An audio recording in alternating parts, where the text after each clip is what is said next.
Hi guys, इस video में मैं डिस्कस करूंगा सोल्यूशन हमारे सवाल हाइट ऑफ अ ट्री का। तो ये हमें कोड लिखना है जिसका मैं अभी सोल्यूशन डिस्कस करने लगा हूँ। डिफाइन क्या किया था हमने? हाइट हमने डिफाइन किया था depth of the deepest node. ठीक है, तो दो तरीके से हाइट डिफाइन की जा सकती है कि डीपेस्ट नोड रूट से कितने एजेस दूर है या डीपेस्ट नोड रूट से कितने नोड्स दूर है। तो जो हमने सोल्यूशन दिया हुआ है वो एजेस के हिसाब से दिया हुआ है। जैसे कि अगर मैं इस ट्री में बात करूँ,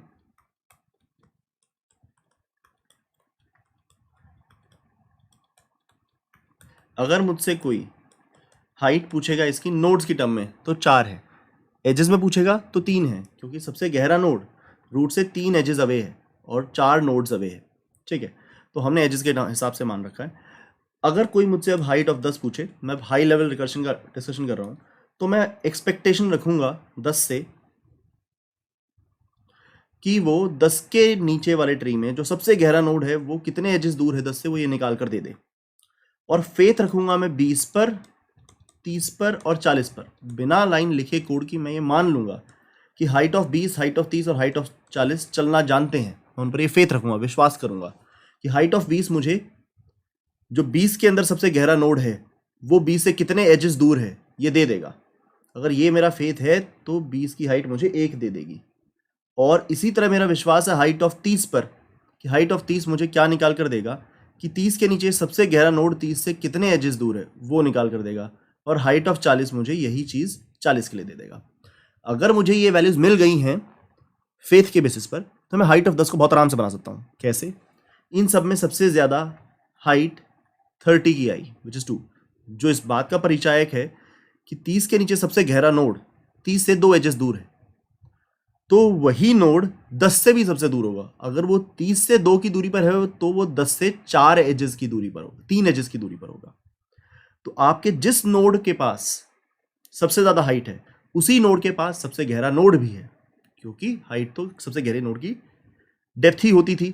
तो जिस नोड के पास सबसे गहरा नोड है वो उस नोड से जितनी दूरी पर है उसमें एक ऐड कर लें तो आपको टोटल ट्री की हाइट मिल जाएगी। तो देखिए, मैं इस चीज़ को, जो मैंने बात आपको एब्स्ट्रैक्ट समझाने की कोशिश की, मैं उसे लिख कर दिखाता हूँ। अब मैंने हाइट नाम का वेरिएबल डिफाइन किया जिसको मैंने -1 डिफाइन किया। क्यों -1 डिफाइन किया मैं आपको बहुत जल्द समझाऊंगा।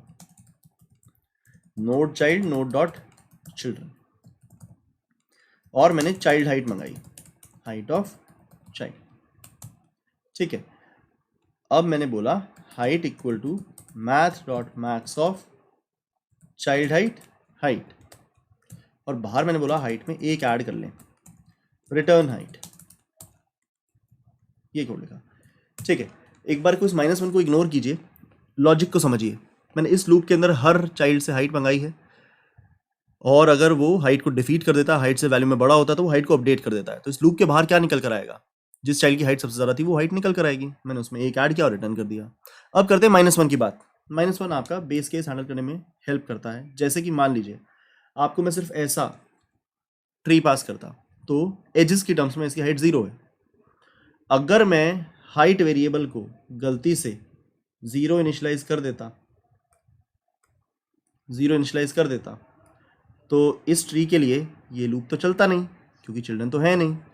0 इनिशलाइज करता तो हाइट 1 रिटर्न हो जाती, जो कि गलत होती एजेस की टर्म्स में। अगर एज बोला जाए तो आप -1 इनिशलाइज कीजिएगा, क्योंकि फिर ऐसे ट्री के लिए क्या होगा, ये लूप नहीं चलेगा। -1 इनिशलाइज किया है, हाइट में 1 ऐड करेंगे तो हाइट 0 हो जाएगी और 0 रिटर्न होगा। तो एजेस की टर्म्स में इस ट्री की हाइट 0 ही है। अगर आपको नोड्स की टर्म में हाइट चाहिए तो ऑफकोर्स आप हाइट को 0 इनिशलाइज कर सकते हैं। ठीक है, तो क्योंकि मैं एजेस की टर्म्स में हाइट निकाल रहा हूँ इसलिए मैंने उसको -1 इनिशलाइज किया है। तो असल में जैसा सवाल आपसे मांगे नोड्स की टर्म में मांगे तो आप 0 इनिशलाइज कीजिए, जैसा एजेस की टर्म्स में मांगे तो -1 इनिशलाइज कीजिए। तो मैंने ये इसलिए जानकर एजेस की टर्म्स में किया ताकि आपको ये बात मैं क्लियर कर सकूँ। अब ये लॉजिक लिखने के बाद इसको थोड़ा सबमिट करके देखते हैं।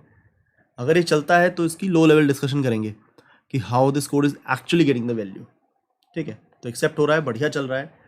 तो अब हम इस कोड को उठाएंगे। अच्छा, ये हम उठा के लेके जा चुके हैं और इसको डिस्कस करेंगे। ठीक है, तो मैं इस लॉजिक को यहाँ साइड में रखता हूँ और यहाँ ट्री बनाता हूँ। 10, 20, 30, 40, 50, 60, 70, 80, 90, 100, 110, 120। ठीक है जी। तो देखिए कोड यहाँ पहुँचा, लूप चलेगा 3 बार, मैं हर बार के लिए एक डॉट लगाऊंगा। इनिशियल जब ये लाइन चली तो मैंने इसके लिए -1 वैल्यू सेट कर दी। मैं यहाँ पर 10 के कहाँ लिखूँ मैं ये वैल्यू, मैं थोड़ा सा इस वैल्यू को 10 के ऊपर लिख देता हूँ। मैंने -1 वैल्यू सेट कर दी।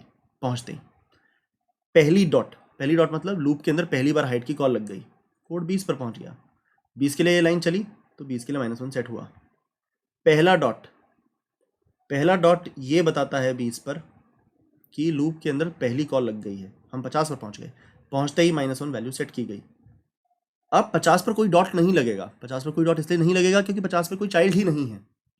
ये लाइन चलेगी, ये लाइन चलने से हाइट 0 हो जाएगी -1 से और रिटर्न हो जाएगा। 20 का पहला डॉट पूरा हो चुका है, मतलब पहली कॉल लगाकर वो वहाँ से 0 हाइट लाया। अब 0 हाइट उसकी हाइट से, यहाँ नीचे से 0 आया वो उसकी हाइट दैट इज -1 से कंपेयर हुआ। अब 0 ने -1 को हरा दिया तो ये चेंज होकर 0 हो गया। अब दूसरा डॉट लगा तो हम 60 पर गए जो -1 से इनिशियलाइज हुआ। चाइल्ड है नहीं तो उसका -1 +1 की वजह से 0 हो गया और रिटर्न हुआ। अब 20 के दूसरे डॉट में भी हम 0 लाए हैं। इस बार वाला 0 को डिफीट नहीं कर पाएगा तो वो 0 ही रहेगा। दोनों डॉट लग चुके हैं, वैल्यू 0 है, लूप खत्म हो चुका है। हाइट में 1 ऐड होगा तो 20 की हाइट 1 हो गई, अब रिटर्न होगा। तो हम 10 के पास 20 की तरफ से 1 लेकर आए। उम्मीद करता हूँ आपको ये समझ में आया होगा। अब जो ये 1 लेकर आए, अब अपने दिमाग में आप खुद को 10 पर रीसेट कर लें।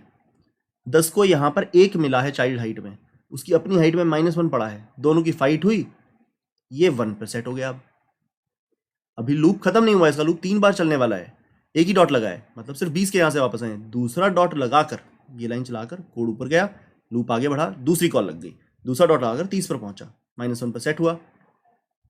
-1 के लिए अब ये लूप चलेगा, पहला डॉट लगाकर 70 पर गया, 70 आते ही -1 पर सेट हुआ। लूप चलेगा नहीं, 0 पर हो जाएगा, इस लाइन की वजह से रिटर्न हुआ। 30 पर वापस आए, 0 लेकर आए हैं, इसका 0 -1 से फाइट किया, इसको 0 कर दिया। ठीक है, 30 ने दूसरा डॉट लगाकर 80 पर भेज दिया, 80 ने आते ही खुद को -1 पर इनिशियलाइज किया। पहला डॉट लगाकर 110 पर भेज दिया, 110 ने -1 पे खुद को इनिशियलाइज किया। लूप चला नहीं, उसने खुद को 0 पे करके लौटा दिया। अब 80 बन जाए अपने दिमाग में, 80 -1 पर सेट किए हुए हाइट को, चाइल्ड के यहाँ से 0 लाया है, 0 लड़ा -1 के साथ और हाइट को 0 कर दिया। दूसरा डॉट लगाकर वो 120 के पास गया, 120 ने खुद को -1 पे सेट किया, लूप चलाया नहीं, वैल्यू को 0 करके लौटा दिया। अब दोबारा अपने दिमाग में 80 बन जाए, चाइल्ड से 0 लाए हैं, 0 से लड़ा, उसे चेंज नहीं कर पाया क्योंकि ज़्यादा नहीं है उससे। अब 80 के लिए दोनों चल चुके हैं, तो अब वो बाहर निकलकर अपनी हाइट में 1 ऐड करेगा, 0 में 1 ऐड करके रिटर्न कर देगा। अपने दिमाग में 30 बन जाए, नीचे से वैल्यू 1 लाए हैं, अब ये 1 आपके 0 से लड़ेगा, उसको 1 कर देगा। अगला डॉट लगाकर आप 90 पर गए, 90 -1 पर सेट हुआ, लूप नहीं चला तो इसको 0 करके लौट आया। 0 1 से लड़ा, हरा नहीं पाया, 1 की 1 रह गई वैल्यू 30 के ऊपर। अब 30 का लूप खत्म हो चुका है, बाहर निकले, हाइट को 1 से 2 किया गया इस लाइन की वजह से और रिटर्न कर दिया। अब अपने दिमाग में 10 बन जाए, 2 वैल्यू लाए हैं आप, आपकी खुद की हाइट 1 है तो 2 इसको हरा के इसे 2 कर देगा।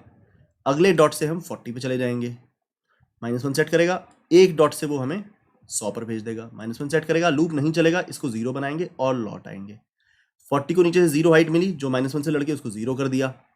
लूप चल चुका है, बाहर निकले से 1 कर दिया, ऊपर हम 10 के पास 1 लेकर आए, 1 2 को नहीं हरा पाया, वो 2 का 2 रहा। लूप खत्म, तीनों बार चल चुका है, हाइट 1 से बढ़ाई जाएगी, 3 करी जाएगी और लौटा दी जाएगी, तो हाइट 3 आपकी इस तरह से आएगी। उम्मीद करता हूँ आपको ये डिस्कशन समझ में आया होगा। मिलते हैं अगले सवाल में। Thank you very much.